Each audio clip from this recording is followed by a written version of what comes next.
गीत की शादी रॉकी से होती है। रॉकी और लकी दोनों भाई जिनका आपस में बड़ा प्यार होता है। अरे वाह भाभी, क्या खाना बना है। अब तो घर में ही होटल वाला स्वाद रोज मिला करेगा। अरे लकी, तुम अभी जानते नहीं हो मुझे। तुम बस डिश का नाम बोलो, मैं तुम्हें इसी किचन में बनाकर खिलाऊंगी। चढ़ा रहा है तुम्हें ये, और तुम भी ना। गीत रॉकी के छोटे भाई को दोस्त की तरह मानती। वो रॉकी के साथ उसकी भी जरूरतों का ध्यान रखती। लकी, ये रहे तुम्हारे कपड़े, धोकर प्रेस करवा दिया है, अलमारी में सजा लो।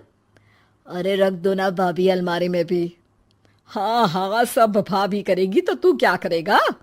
रहने दीजिए ना माँ जी, शादी हो जाएगी तो खुद ही सुधर जाएगा।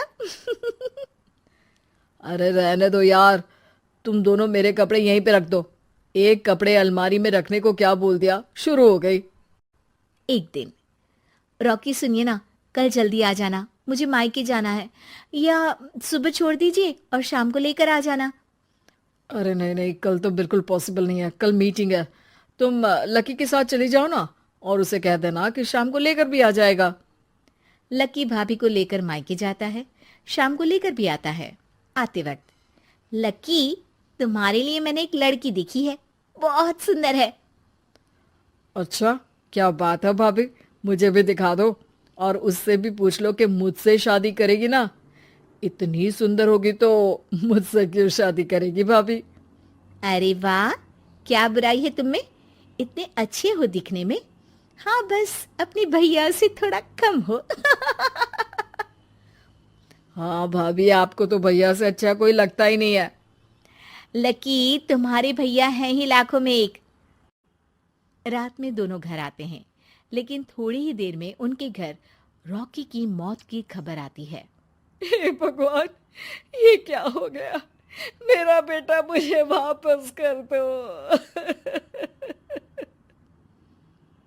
सब मिलकर माँ और गीत को संभालते हैं।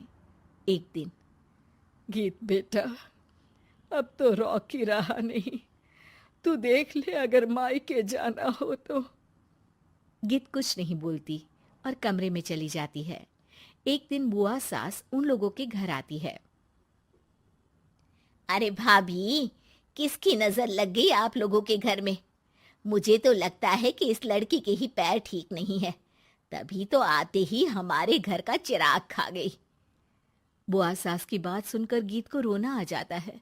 वो अपने कमरे में जाकर जोर जोर से रोने लगती है। लकी को ये सब देखकर अच्छा नहीं लगता। बुआ क्या बोल रही हैं?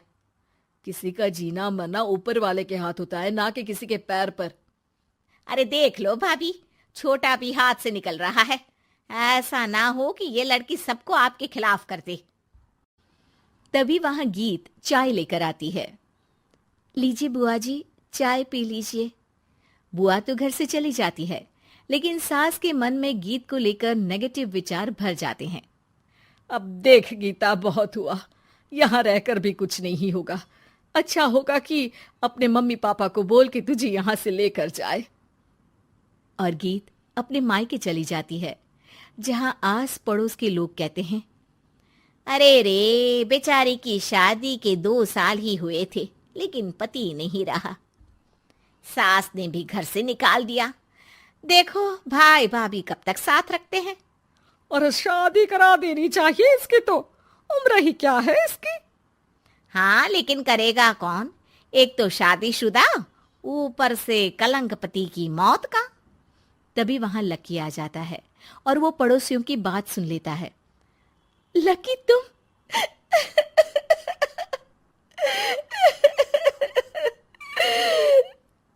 भाभी, ये जमाना आपको जीने नहीं देगा, लेकिन आप चिंता मत करना, मैं आपको आपके हिस्से की सारी खुशियां दूंगा। लीजिए, माँ ने आपका ये बैग भेजा है, इसमें आपके जरूरी सामान है जो वहीं रह गए थे। लकी देखता है कि गीत को ससुराल से लेकर मायके तक हर जगह सिर्फ ताने ही सुनने पड़ते हैं। वो सीधे अपनी माँ के पास जाता है। माँ, एक बात सुनो, ये कहाँ का न्याय है।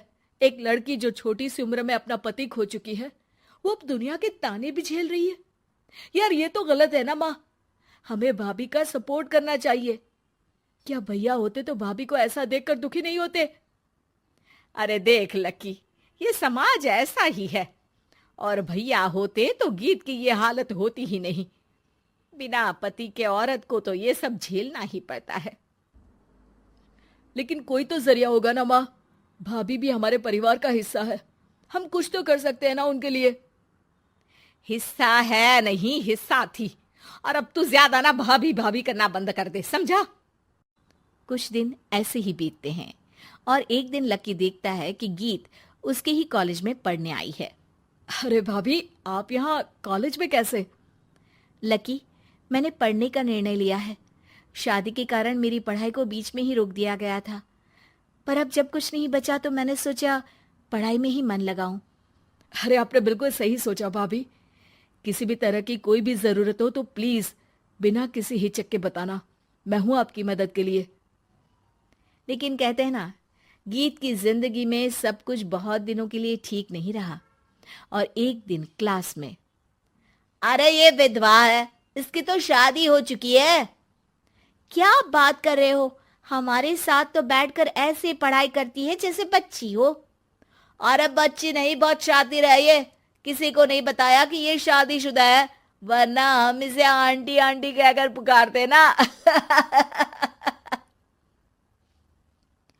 अरे अब तो पता चल गया ना आंटी जी। Aunty aunty. फिर क्या, सभी गीत को आंटी बोलकर चिढ़ाने लगते हैं। गीत को रोना आ जाता है और वो क्लास के बाहर जाकर रोने लगती है। सामने से लकी आ जाता है। अरे क्या हुआ भाभी, आप रो क्यों रही हैं? तभी पीछे से एक लड़की आ जाती है।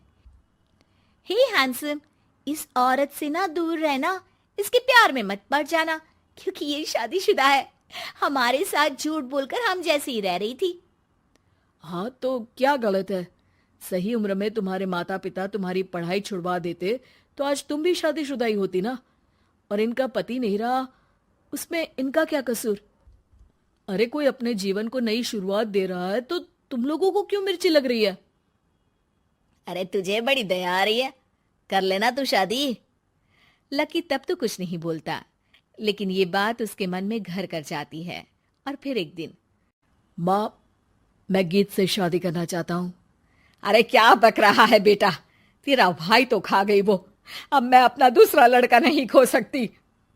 नहीं माँ, मैं गीत को यूं परेशान नहीं देख सकता। उसका कॉलेज में भी लोगों ने जीना मुहाल कर रखा है। मैं उनसे शादी कर उन्हें फिर से इस घर की बहू बनाऊंगा। तुम मानती हो तो ठीक है, नहीं तो मैं घर छोड़कर चला जाऊंगा। अरे मुझे मंजूर है बेटा। लकी माँ के साथ गीत के घर जाता है और उसका हाथ मांगता है। घर वाले मान जाते हैं। थोड़े से इनकार के बाद गीत भी लकी से शादी करने को मान जाती है।